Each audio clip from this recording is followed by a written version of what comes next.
C5 app download ചെയ്യൂ. കാണൂ മുഴുവൻ എപ്പിസോഡുകളും സൗജന്യമായി. മമ്മി, കുഞ്ഞ, പൂജമോളെ, വാ അകത്തോട്ട്.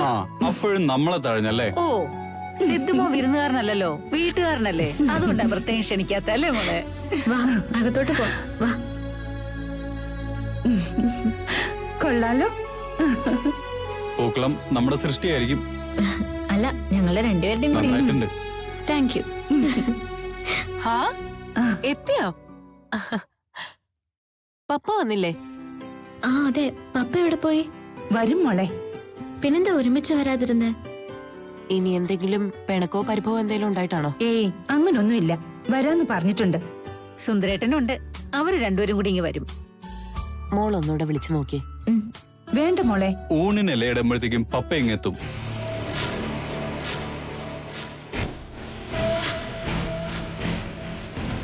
എല്ലാരും പോയ സ്ഥിതിക്ക് നമ്മളും കൽത്തോട്ടത്തിൽ വരെ പോകുന്നതല്ലേ ചേട്ടാ ഈ മര്യാദ? ഓണമല്ലേ? എനിക്കൊന്നിലും ശ്രദ്ധ ഉറപ്പിക്കാൻ കഴിയുന്നില്ല സുന്ദര. മനസ്സിന്റെ പിരിമുറുക്കം കൂടി വരികയാ. 21-ാം തീയതിക്ക് മുൻപ് എന്തെങ്കിലും ചെയ്തിരിക്കണം. കൊട്ടേഷൻ കൊടുത്ത് നമുക്ക് ആ പെണ്ണിനെ അങ്ങ് തീർത്താലോ? അതിലെനിക്കത്ര വിശ്വാസം പോരാ. എന്തെങ്കിലും ചെയ്യുകയാണെങ്കിൽ നമ്മൾ നേരിട്ട് തന്നെ ചെയ്യണം. അതിനുള്ള ചാൻസ് ഒത്തു കിട്ടണ്ടേ? ഓണസദ്യയിൽ വിഷം ചേർത്ത് അപർണയ്ക്ക് കൊടുക്കാൻ കഴിഞ്ഞിരുന്നെങ്കിൽ ഞാൻ മുന്നിലിറങ്ങുമായിരുന്നു. ചേട്ടാ, ഈ ഒരവസരത്തിന് വേണ്ടി കാത്തിരിക്കുക. തോൽക്കാൻ മനസ്സിലെ സേതുപതിക്ക്. പപ്പ എന്താ ഇതുവരെ വരാത്തെ? പായസത്തിന്റെ ജോലി കൂടി ബാക്കിയുണ്ടായിരുന്നു, അതും കഴിഞ്ഞു. അപ്പുമോൾ അടുക്കളയിൽ സഹായിക്കുവോ? ആ അതെ, രാവിലെ എന്റെ കൂടെ ഉണ്ടായിരുന്നു. അടുക്കള ജോലി ഒട്ടുമിക്കതും ചെയ്യും. പാചകം മിക്കവാറും എല്ലാം ഞാൻ പഠിപ്പിച്ചു കൊടുത്തിട്ടുണ്ട്.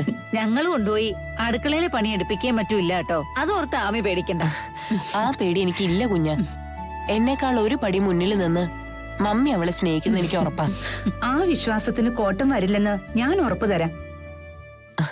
മമ്മീന്ന് വെച്ചാ അപ്പൂന് ഭയങ്കര ജീവന. പ്രഭ ഇല്ലാത്തോണ്ട് ഒരു ഓളവും ഇല്ല. തിരുവോണം പ്രഭയ്ക്ക് അവരുടെ തറവാട്ടില്ല. പണ്ടേ അങ്ങനെയാ. ഇപ്പോഴാണെങ്കി പ്രഭയ്ക്ക് ഒരു മുത്തശ്ശിയുണ്ട്, വയ്യാതെ കിടക്കുവോ. അതുകൊണ്ടാ. എനിക്ക് പിന്നെ ഓണവും വിഷു എല്ലാം ഇവിടെ തന്നെയാ. ഈ വീട് വിട്ടേ ഒരു ജീവിതം ഇല്ലെന്ന് പറയുന്നതാ ശരി.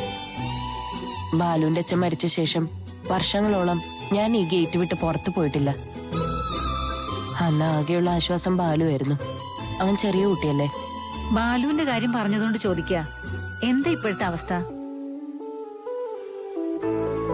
2 ദിവസം മുമ്പ് വക്കീൽ ഇവിടെ വന്നിരുന്നു. ജാമ്യം കിട്ടുമെന്നാ പറഞ്ഞത്. പിന്നെ വക്കീല് വിളിച്ചില്ല. ഇനി ബാലുവിന്റെ കാര്യം ഓർത്തിട്ടാണോ പപ്പ ഇങ്ങോട്ട് വരാൻ മടിക്കുന്നത്? ഏയ്, അതൊന്നുമല്ല. നേരത്തെ ഇവിടെ വന്നിരുന്ന് മുഷിയുണ്ടാന്ന് വിചാരിച്ചിട്ടുണ്ടാവും.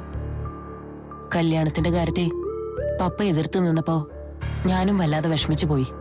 ചേട്ടന് പിന്നീട് തോന്നിക്കാണും പിടിച്ച മുയലിന് കൊമ്പില്ലാന്ന്. അതാ ഒത്തീർപ്പായിട്ട് വന്നത്. എനിക്കിപ്പോ ഒരു സമാധാനമുള്ളത് എന്താണെന്നറിയോ? എനിക്ക് പകരം അവിടെ മമ്മിയുണ്ട്. ഇവിടെ ഇല്ലാത്തൊരാൾ കൂടി സൊനാലിയിലുണ്ട് അവൾക്ക്. പപ്പ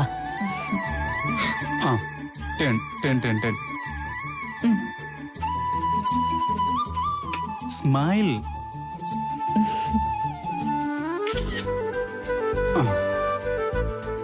വാ, ഇനി നമുക്കൊരു സെൽഫി എടുക്കാം. അതെ, മാഷ് ഓണം കൂടാൻ വന്നാണോ അതോ ഫോട്ടോ എടുക്കാനും എന്റെ അടുത്ത് എങ്ങനെ കൊഞ്ചാനും കൊഴയാനും വന്നതാണോ? അതെ, ഈ ഓണത്തിനല്ലേ ഇങ്ങനെയൊക്കെ പറ്റൂ. അതെന്താ, അടുത്ത ഓണം ആവുമ്പോഴേക്കും നാട് വിട്ടു പോകാൻ വല്ല പ്ലാനും ഉണ്ടോ? അതല്ലടോ, ഈ കല്യാണത്തിന് മുമ്പ് നമുക്കിനി ഓണം കിട്ടില്ലല്ലോ. കിട്ടുമോ? വിവാഹത്തിന് മുമ്പുള്ള ഓണവും വിവാഹത്തിന് ശേഷമുള്ള ഓണവും തമ്മിൽ ഒരുപാട് വ്യത്യാസമുണ്ട്. അടുത്തൊരു ഓണം ആവുമ്പോഴത്തേക്കും നമുക്കൊരു കുഞ്ഞുകുട്ടി പരാധീനമൊക്കെ ആവില്ലേ? എങ്ങനെ എങ്ങനെ എങ്ങനെ എങ്ങനെ എങ്ങനെ എങ്ങനെ അല്ല, എന്താ പറഞ്ഞേ? ഈ കുഞ്ഞുകുട്ടി പരാധീനങ്ങൾ ആവൂലോ. അതെ, ഇതിപ്പോ പല തവണയായിട്ട് പറയുന്നുണ്ടല്ലോ. കാര്യമൊക്കെ ശരിയാ. ഒരു 3 വർഷത്തേക്ക് കുട്ടി എന്നൊരു വാക്കിനി മിണ്ടിപ്പോയി ഓക്കെ, എന്നാ ബേബി എന്ന് പറയാം. ഉം? പറയുന്നോണ്ട് കുഴപ്പമൊന്നുമില്ല. പക്ഷേ നമുക്കൊരു 3 വർഷം കഴിഞ്ഞ് മതി സിദ്ധുവേട്ടാ കുഞ്ഞുങ്ങള്. അപ്പോഴേക്കും നമ്മുടേതായ ഒരു ജീവിതം ഉണ്ടാവണം. സൊനാലി ഫാബുമായിട്ട് ഇങ്ങനെ അങ്ങ് ഒതുങ്ങിക്കൂടിയാലൊന്നും പോരാ. ഇപ്പോ ഫാമിലി ബിസിനസ്മാൻ എന്ന ലേബല്ല സിദ്ധുവേട്ടൻ അറിയപ്പെടുന്നത്. കെയർ ഓഫുകളൊക്കെ ഒരു പരിധി വരെ ആവാൻ പാടുള്ളൂ. അത് കഴിഞ്ഞ് നമുക്ക് നമ്മുടേതായ ഒരു അഡ്രസ് വേണം. നമ്മുടെ പേരിൽ നമ്മുടെ പേരൻസ് അറിയപ്പെടണം. സേതുപതി നാരായണന്റെ മകൻ സിദ്ധാർത്ഥ് എന്ന് പറയുന്നവര് നാളെ പപ്പയെ കാണുമ്പോ അതാ ബിസിനസ് മാഗ്നറ്റ് സിദ്ധാർത്ഥ് നാരായണന്റെ ഫാദർ സേതുപതി എന്ന് അഭിമാനത്തോടെ പറയണം. നീ ഭയങ്കര മെച്ചൂർഡ് ആയിട്ട് സംസാരിക്കണ്ടല്ലോ. ഇത്രയും പക്വതയൊക്കെ ഉണ്ടായിരുന്നു. ഞാൻ പിന്നെ വെറും വായാടി പെണ്ണാന്ന് വിചാരിച്ചോ? പപ്പ സ്വപ്നം കണ്ട ഉയരങ്ങളിലേക്ക് സിദ്ധേട്ടന് എത്താൻ തോന്നുന്നുണ്ടോ? പപ്പയുടെ സ്വപ്നങ്ങൾ ഫുൾഫിൽ ചെയ്യാൻ മാത്രമല്ല എന്റെ ലക്ഷ്യം. എനിക്ക് എന്റേതായ സ്വപ്നങ്ങളില്ലേ. ബിസിനസ്സിലെ ഉയരങ്ങളിലേക്കാളും ഞാൻ സ്വപ്നം കണ്ടത് ഉയരങ്ങളിലേക്കുള്ള യാത്രയാണ്. Off road. അതിന്റെ ഒരു ത്രില്ല് എന്നെ ഇപ്പോഴും ഹോണ്ട് ചെയ്യുന്നുണ്ട്. കുന്നും നിറയിലൂടെ വണ്ടി ഓടിച്ചുള്ളൊരു യാത്ര, ആ ഫീൽഡിലെ സൗഹൃദങ്ങൾ. കൂട്ടത്തില് തനുശ്രീ അല്ലേ? ഇപ്പൊ എന്തിനാ അയാളുടെ പേര് പറയുന്നത്? അതെന്താ ഫീൽ ചെയ്തോ? നമുക്ക് ആ ടോപ്പിക്ക് വിടാം.